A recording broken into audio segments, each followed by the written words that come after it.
امروز آن سرزمین مقدس، آن سرزمینی که رسول مبارک صلی الله علیه و سلم نماز خواندن را معادل 50,000 نماز قرار داده بود، اون سرزمینی که هزاران انبیا اونجا مسکن انتخاب کرده بود، اون سرزمینی که وجب خاک آن بیت المقدس گواهی میدهد به این که پیشانه های مقدس انبیا اونجا به سجده گذاشته شدند.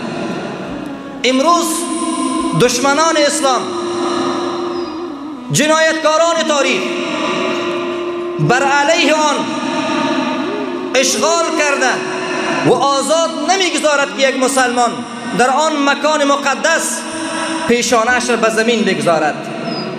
امروز مسلمان به صورت راحت در اون مکان مقدس 2 رکعت نماز را ادا کرده نمیتواند.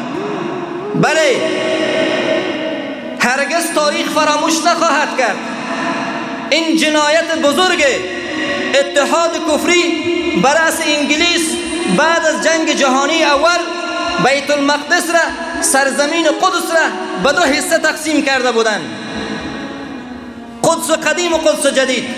قدس قدیم را در زیر سلطه مسلمانان و قدس جدید که تمام دوایر حکومت اونجا بود به صهیونیستان تسلیم کرده بود. تاریخ فراموش نخواهد کرد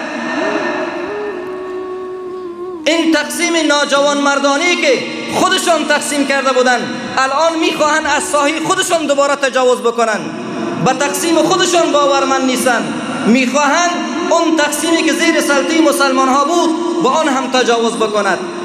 اما این را هرگز فراموش نکنند.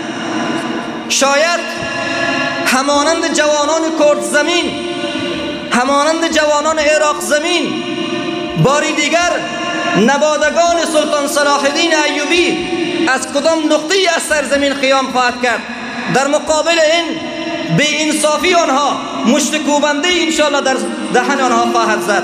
این بعیدی نیست.